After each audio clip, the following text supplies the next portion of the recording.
Rock Art'a hoş geldiniz. Kanalımıza abone olun ve tarihi birlikte keşfedelim. Kültürel mirasımızı ve sanatımızı derinlemesine inceleyerek tarihin derinliklerine yolculuk yapın. Bugün kadim dinlerden birine bakacağız. Üzerine onlarca iftira atılan, adını bile duymaya tahammül edemeyenler var.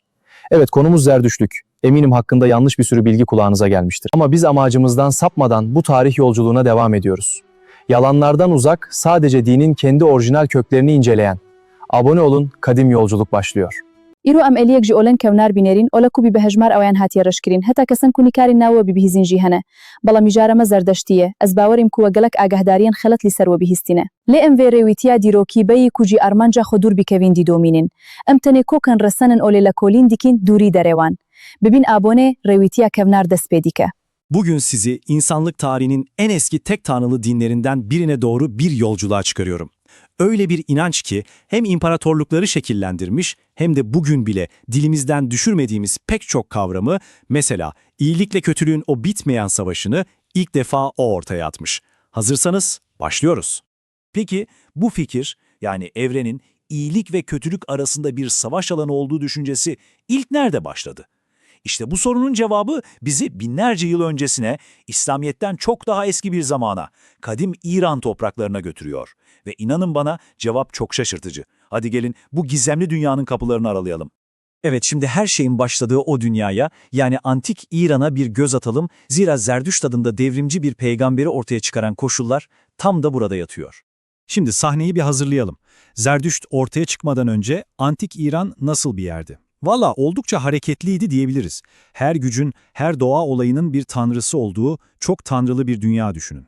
Karmaşık ritüeller, kanlı hayvan kurban törenleri, bunların hepsi o dönemdeki Ari halklarının binlerce yıllık geleneklerinin bir parçasıydı. İşte Zerdüşt tam da böyle bir düzenin içine doğdu. Ve işte karşımızda ana karakterimiz Zerdüşt. Bakın burası çok önemli.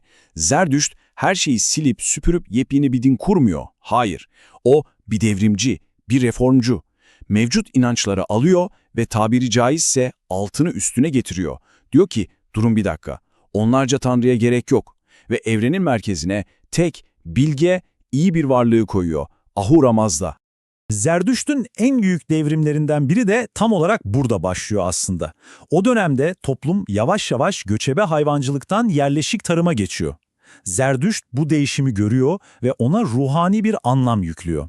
Kanlı hayvan kurbanlarına hayır diyor, bunun yerine insanları daha içsel, daha düşünsel bir dindarlığa davet ediyor. Yani aslında sosyal bir değişimi manevi bir devrime dönüştürüyor. İnanılmaz değil mi? Peki bu inanç nasıl yayıldı? Tarihteki yolculuğuna baktığımızda aslında Pers imparatorluklarının hikayesini görüyoruz. Medler zamanında filizlenmeye başlıyor. Magiler, yani rahipler sınıfı ortaya çıkıyor. Sonra Büyük Ahemeniş İmparatorluğu geliyor ve Zerdüştlüğü devlet dini olarak benimsiyor. Ama oldukça hoşgörülü bir dönem bu. Asıl zirveye ulaştığı, en katı kurallarla resmi devlet dini olduğu dönemse Sasaniler zamanı. Kutsal kitap Avesta bile işte bu dönemde yazıya geçiriliyor. Tabii sonra İslam'ın gelişiyle her şey değişiyor, gerileme ve zorlu bir hayatta kalma mücadelesi başlıyor. Peki geldik Zerdüşt'ün düşünce sisteminin tam kalbine. Nedir bu inancın özü? Her şeyin temelinde yatan o ebedi savaş, iyilik ve kötülüğün savaşı.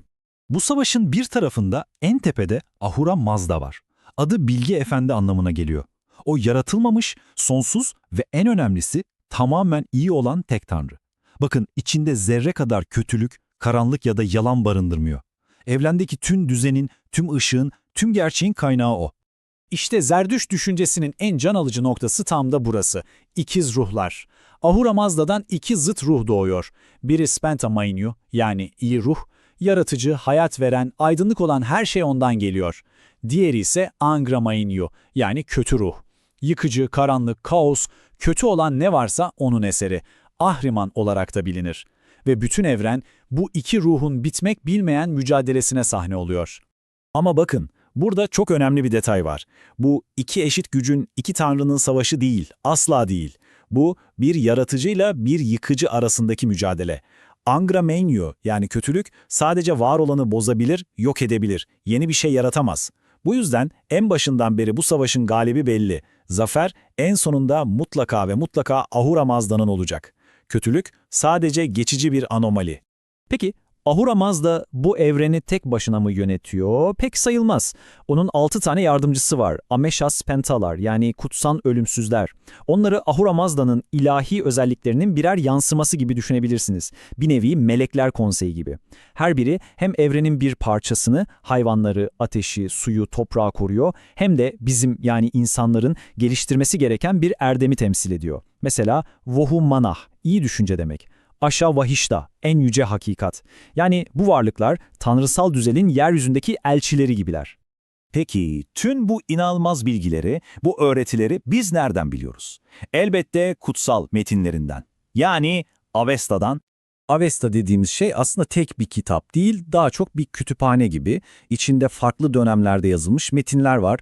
Yüzyıllar boyunca dilden dile, nesilden nesile aktarılmış ve sonunda Sasaniler zamanında yazıya dökülmüş. Yasna gibi litürjik metinler var, Vendidat gibi kurallar var ama en önemlisi tam kalbinde gatalar var.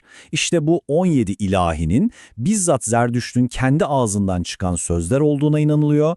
Yani inancın en saf, en öz hali gatalarda saklı. İyi, güzel, teoriyi anladık. Peki bütün bu inançlar günlük hayatta nasıl karşılık buluyor? Gelin şimdi Zerdüştlerin ritüellerine ve doğayla kurdukları o inanılmaz bağa daha yakından bakalım. Şimdi lafı hiç dolandırmadan en büyük yanılgıyı bir düzeltelim. Hayır, Zerdüştler ateşe tapmazlar. Bu onlara yapılmış en büyük haksızlıklardan biri. Ateşperest değiller. Peki o zaman ateşin bu kadar önemli olmasının sebebi ne? Sebep şu, Zerdüştlükte dua kutsaldır. Ahura Mazda'nın yarattığı 4 element var. Ateş, su, toprak ve hava. Bunların hepsi temiz ve saf tutulmalı. Ateş, yani Atar, bunlar arasında en önemlisi. Çünkü o, Ahura Mazda'nın ışığının, gerçeğinin ve saflığının bu dünyadaki gözle görülür sembolü. Yani bir Zerdüşt ateşin önünde dua ederken ateşe tapmıyor. Ateşin temsil ettiği o ilahi ışığa ve bilgeliğe yöneliyor. Tıpkı bir Müslümanın Kabe'ye yönelmesi gibi ateş de onlar için bir kıble, bir odak noktası. Zerdüştlülüğün ahlaki temelini özetlemek gerekirse her şey bu 3 basit ama çok güçlü ilkeye dayanıyor. Humata, hukta, huvarşta. Yani iyi düşünce, iyi söz ve iyi eylem. Bu ne demek biliyor musunuz? Şu demek: aklınızdan geçen her düşünce, ağzınızdan çıkan her kelime ve yaptığınız her hareketle aslında o büyük kozmik savaşta bir taraf seçiyorsunuz. Ya iyiliği besliyorsunuz ya da kötülüğü. Sorumluluk tamamen sizde. Peki bu hayattaki savaş bittiğinde, yani öldüğümüzde ne oluyor? Zerdüştlülüğün ölümden sonraki hayata dair sunduğu vizyon gerçekten de çok detaylı ve kendine özgü. Her şey temel bir sorundan kaynaklanıyor. Onlara göre bir ceset, yani nasu, ruh bedenden ayrıldığı anda en büyük kirlilik kaynağı haline gelir. Çünkü çürüme kötü ruhun işidir. Ve bu kirliliğin Ahura Mazda'nın yarattığı o kutsal elementlere, yani toprağa, suya veya ateşe asla dokunmaması gerekir. Peki o zaman ne yapacaklar? Cesedi gömemezler, yakamazlar, suya atamazlar. İşte bu noktada çok dahiyane bir çözüm bulmuşlar. Çözümün adı Dagma ya da bizim bildiğimiz adıyla Sessizlik Kulesi. İlk başta kulağa biraz ürkütücü gelebilir ama mantığı çok sağlam. Beden çatısı olmayan dairesel bir kuleye götürülüyor. Orada doğanın kendi temizlik görevlilerine, yani akbaba gibi leş yiyen kuşlara bırakılıyor. Kuşlar bedeni hızla tüketiyor. Böylece hem kutsal elementler kirlenmemiş oluyor, hem de kişi ölürken bile bedenini başka canlılara bağışlayarak son bir iyilik, son bir cömertlik eylemi yapmış oluyor. Geriye kalan kemiklerse güneşin altında kuruyup toz haline geliyor ve ortadaki bir çukura süpürülüyor. Bedenin yolculuğu burada sona ererken ruhun asıl yolculuğu şimdi başlıyor. İnanışa göre ruh, ölümden sonra 3 gün boyunca bedenin yakınında bekler ve 4. günün şafağında o büyük hesaplaşma anı için yola çıkar. Çinvat Köprüsü'ne doğru. İşte bu Çinvat Köprüsü, yani yargı köprüsü, aslında pek çok dinde karşımıza çıkan Sırat Köprüsü fikrinin de atası sayılabilir. Ruh bu köprüye gelir, eğer kişi hayatı boyunca iyi bir insan olduysa, iyi düşündüyse, iyi konuştuysa, köprü onun için geniş, ferah bir yola dönüşür ve doğruca şarkı evine, yani cennete ulaşır.